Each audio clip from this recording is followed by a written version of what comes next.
Moyo wa Kanisa, mwongozo wa kujifunza Biblia. Tunakuwa kwenye robo ya 4 inayokuwa na kichwa kinachosema La mission de Dieu, ma mission. Utume wa Mungu, utume wangu. Leo tunakuwa kwenye somo la 3 linalokuwa na kichwa kinachosema L'appel de Dieu pour la mission. Wito wa Mungu kwa utume.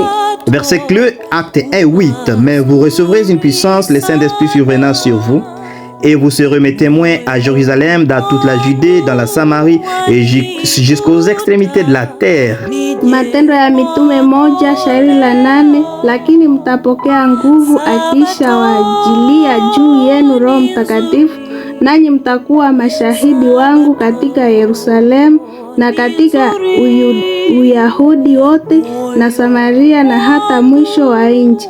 Sasa tukiwa na swali ama comment, tunaweza kufanya swali, comment na changamoto. Usikose kutuandikia kwenye namba hii ya WhatsApp ama kutuandikia kwenye comment. Usisahau kusubscribe na kulike na kushare kwa watu wengine. Hivi ukifanya hivyo utakuwa umefanya utume. Mungu akubariki. Karibuni kwenye somo la leo. Karibu tena kwenye somo la leo linalokuwa na kichwa kinachosema sortir de notre zone de confort. Leo dimanche, sortir de notre zone de confort. Sortez de votre zone de confort. Kwa Kiswahili tunaweza sema kuenda zaidi ya mahali petu paraha.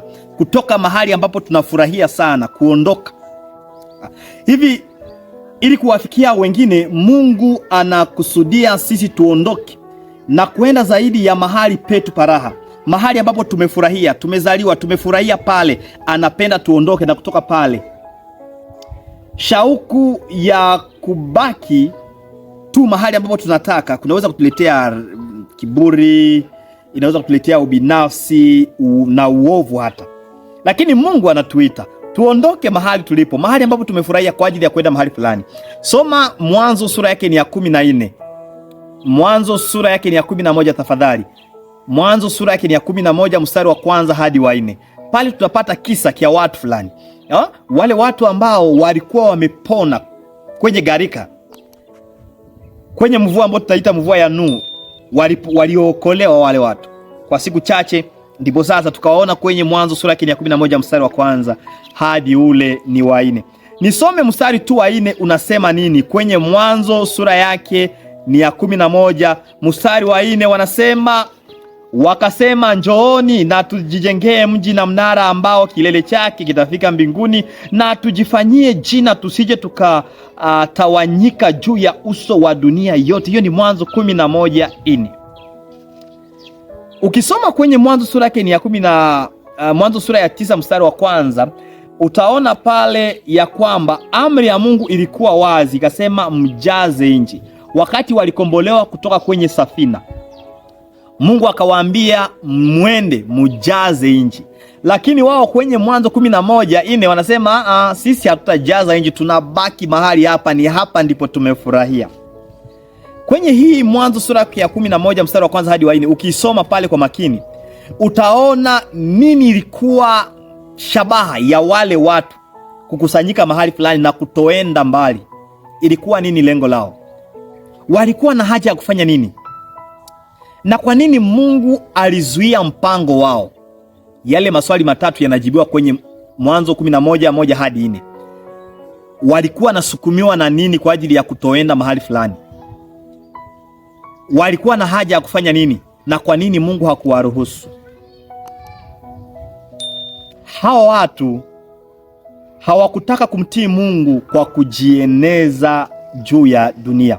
Ukisoma Biblia vizuri pale utaona kwamba hawakutaka kumtii Mungu. Mungu aliwaambia waende, wakasema sisi hatutaenda, tunabaki mahali hapa. Hawakutaka kumtii Mungu kwa kujieneza juu ya dunia. Hatari nyingine ni kwamba hawakuamini ahadi ya Mungu ya kutoleta tena gharika mpya. Hivi hata kama Biblia haizungumzii kwa wazi sana, dada White anazungumza kwamba wale mara walipofanya mnara pale walikuwa wanashakia ahadi ya Mungu ya kutoangamiza tena dunia kwa maji, lakini kwamba itakuwa ni kwa moto. Hawakutumaini ahadi ya Mungu ya kutoleta tena gharika. Jambo la tatu, walitumaini wokovu wao wenyewe. Juhudi yao, walijitegemea. Kuna watu ambao wanataka kujitegemea, hawataki kutegemea Mungu na wanataka kujitegemea. Na jambo hatari nyingine ni kwamba walitaka kupata umaarufu. walitaka kujifanyizia jina ili watu wote wakisikia habari yao watu wastaajabu na kushangaa. Kuna watu ambao hata kanisani wakifanya kitu wanakifanya kwa ajili ya kujitafutia jina fulani. Kuna watu ambao wanakataa kazi ya Mungu, wanabaki mahali walipo kwa ajili ya kujitafutia jina.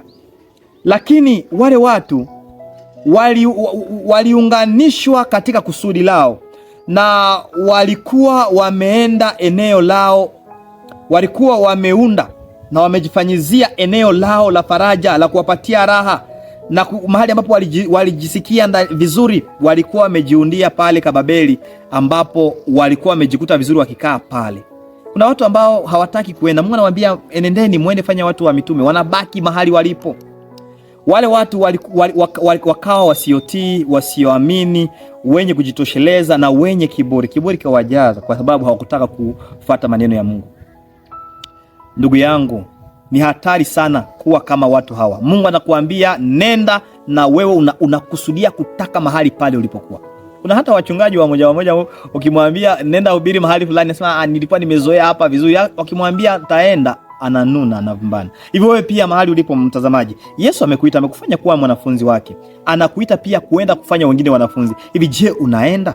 Yesu anatuita tutoke mahali ambapo tulifurahia, mahali ambapo tumezaliwa, mahali ambapo tumezania kwamba tumejikuta vizuri pale. Ndio, tutoke tuende mahali fulani kwa ajili ya kufanya kitu fulani.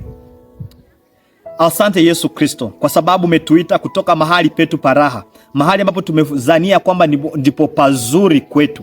Tupatie neema na juhudi ya kuondoka kuenda mahali ambapo wewe ndio umetaka tuende, kuwafikia watu, kuwafanya kuwa wanafunzi. Mungu akubariki katika jina la Yesu. Kunakuwa hapa kaswali rafiki yangu, ukiwa na jibu utaandika kwenye comment. Faites-vous partie des groupes ou d'une communauté ethnique dont les membres sont plus à l'aise entre eux? Et de quelle manière pouvez-vous les engager avec d'autres personnes qui ne font pas partie de votre race, de votre origine ethnique ou de votre nationalité?